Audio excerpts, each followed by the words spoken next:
I don't know about you, but I have been tracking the holy grail of wearables. I would like something that I can take on a run with me, wearing it on my wrist. I want to be able to have a pedometer. I want to be able to track GPS. I want to be able to have a wireless so that I don't have wires connected to the earbuds as I run so I can play music. And I don't want to carry my phone. And it would be sweet to have the ability to take a picture. That's my holy grail. I have found something close. Let's check it out. Hey everybody, Dave Johnson here with Aggressive Fun. Today we're going to check out some wearables. I have a brand new Galaxy watch. Woohoo! I have had a Gear 2 from Samsung in the past, and I've worn a smartwatch 3 from Sony, which is this guy, and I've worn an iFit View, which is this little guy, and none of them measure up to the ideal, but this Galaxy watch is pretty darn close. Let's check them out.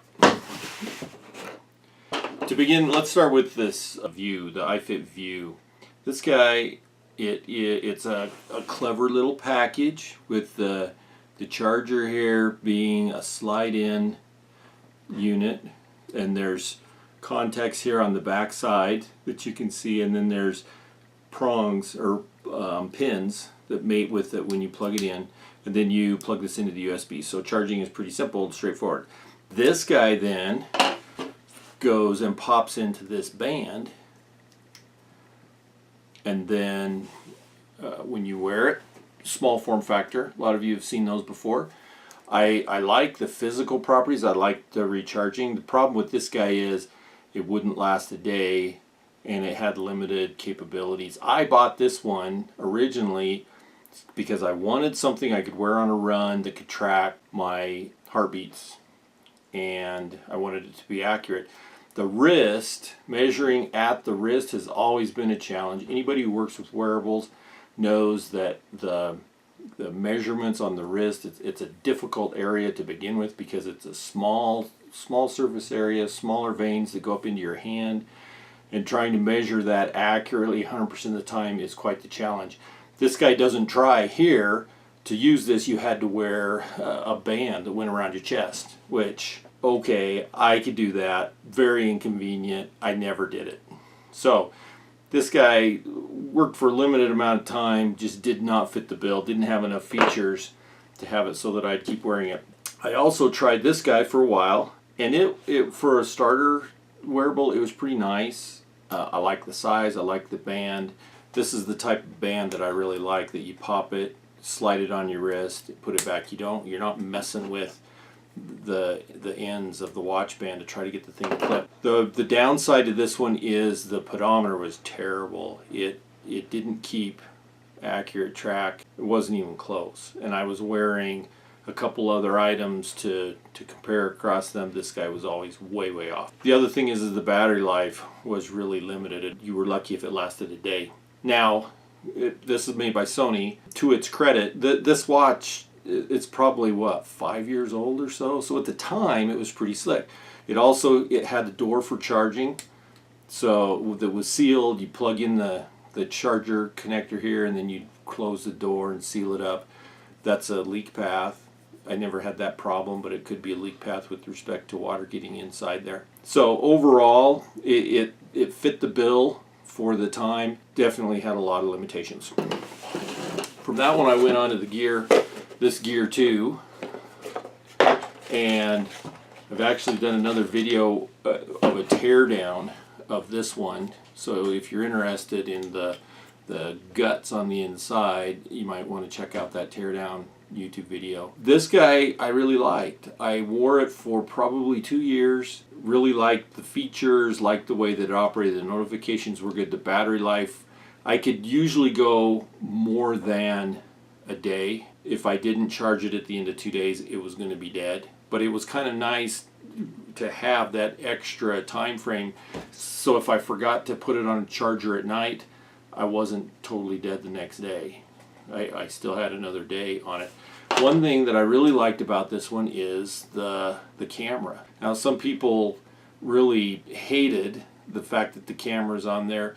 It is kind of limited. It doesn't give you a display when you take the picture. When you take the picture, it would go to your phone, so you had to have a phone to be able to view it. The cool thing about this, though, is a little closer to my Holy Grail Nirvana wearable, in that I want to be able to take a picture without having my phone, without carrying my phone. This one was that solution. It could do that, but it had limitations as far as how good a picture quality it was. You couldn't see what you actually had taken a picture of. Making it so that it was in the right position to get what you wanted to take a picture of without having your phone was it was a challenge. But still, it gave you that capability. It also had band, this clip type band that I really like. I may actually switch this over to my new Galaxy Watch, because I really like this kind of band. It's not the real rubbery silicone type of material, and I liked it, so I may end up using it. But again, if you want to, this failed over time with lines across the display. At first there were lines uniform all the way through the display that made it, at first it was, if you went outside, the screen seemed dark and you couldn't see it. And then over time it just got increasingly worse, and then finally it went blank and you couldn't see anything. Now when I did the teardown, I didn't find anything obvious. I was hoping that maybe some water had gotten on the inside and made some corrosion, and something that I could clean up and fix. Turns out that the display is in a module. Everything else looked normal. The connections were good. All of those things were okay, but something inside of that module went bad, made it so that the display didn't show up anymore. That one was retired. It was probably 4 years old when it went bad, so it lasted a while. Very good, very nice packaging, nice watch. I liked it while I had it. And to show you their setup, they had the pogo pins too, these little springy pins that then would mate with the back. And these, it would come in contact with these pins, so you pop that guy on there, plug in the USB connection here, and you do your charging. Very nice because it was sealed. There was no water ingress points. Made it so that you didn't have to worry about the splash resistance, water getting inside of it, that sort of thing. Then I actually wore this one through the time frame of the Gear 3, and I never did buy a Gear 3 because I had this one, it was still working, and this one died probably 6 months ago. So at that time I just stopped wearing one, which was a real pain in the neck. I hated it. I kept needing just to do the basics, telling time and wanting to track the pedometer and that kind of thing, but I didn't have an option. I bought this one used, all of the, well, except for the iFit. I bought the iFit new, but it was on sale. The smartwatch 3 that I mentioned, the Sony unit, I borrowed it, so I didn't pay for it. The Gear 2, I paid $100 for it used, so I got my $100 worth out of it. I wish it continued to work, but it still was a good value. So then I bought this guy, Samsung Galaxy Watch, and I've been very happy with it so far. But that's not without reservations, and I'll tell you about those in a minute. The first thing is, I was worried about the size. This is the bigger version. There's two versions. This is the bigger one, and I was worried that it would be too bulky on my wrist, that it would be too big, and it would be too heavy, that I would notice it. Those two things, I've always shied away from them, didn't think that it would be comfortable. Turns out, when I put this on, I don't notice it. It isn't too bulky and it isn't too heavy. So I've been happy with that. Now, right after I bought it, I thought, shoot, I could have bought the smaller one. At first I was thinking that the screen, the display size, or the display resolution would be smaller on the smaller version. It's not. The specs show that the display itself is the same exact resolution for both watches. But this one, the specs say it could go almost to a 3-day battery life, and the smaller one was in the 2-day range, so I opted for this one just because of the extra battery life. I think it's well worth it. I've worn it for the past 2 or 3 weeks, a little longer than that, I guess, and it easily goes more than 2 days. And I also have the heart sensor on all the time, so there's extra battery drain there. And even with that, I'm still getting more than 2 days. It has the feature that it can track you while you're sleeping. That was one of the things on the list I wanted to be able to do. So I don't have it on a charger all night long. So I don't wear it when I take a shower. I'll put it on the charger when I'm in the shower. That doesn't give me a full charge. Periodically, I either do that and just maintain and keep it going, or I'll take it off when I don't need it and I'm around the house or whatever on a particular day, and let it charge to get to a full charge. So that hasn't been an issue. And as far as charging, the cool thing with this one is it's the first watch I've had that didn't require a plug-in. So I've been using this wireless charging. So it fits in the cradle like so, and you plug in the micro USB connector there. I love it. That is so slick. The wireless is long overdue. That's the only way to go. Plus, that then makes it so that this guy's sealed completely, and you could wear it in the shower if you wanted to. I've had no issues whatsoever with wearing it to jog, wearing it where it's going to get wet. Never had any kind of issues, and don't anticipate any, given that it is sealed and it's IP68, which is awesome. So, key feature, the wireless charger. I don't have that on my list as far as the Holy Grail goes, but it is a very nice feature. You also get an extra band, which is this guy. I think they're silicone bands, and I think they're anticipating that the little rungs might go bad, so they give you a spare one of those. I also saw that there was an offer when I bought it that I could get another band if I went to their website. I haven't done that yet, but I might. Then it has the standard USB cable and charger, so nothing new there. Now, as far as features with this guy, I needed a pedometer. I wanted to be able to do GPS. I wanted to be able to take pictures. Can't take a picture with this guy. You can use it as a remote and take a picture, have it take a picture on your phone, which is a handy feature if you've got the app loaded here. But no way to take a picture. Really, that's the only thing on my list that it doesn't have, and it isn't a deal breaker. Definitely could do Bluetooth to wireless earbuds, so when I'm running I can get rid of any wires that way. It does have GPS capability, even though I've not been able to figure out yet how to make it work. You go into a run mode. It has there's several health, there's workout, there's running, there's different ones that you can choose for whatever activity you're doing. When you choose the running one, it does show the heart rate is monitoring and that the GPS is on. So I'll press that when I start my run. I get back, it says I've gone 0 miles. So I'm doing something wrong there, and I'll get it figured out, but it does have that capability, so that's nice. I won't be able to run my ideal running app that I use to track each one of my runs, which is Runkeeper. I use it on an Android phone.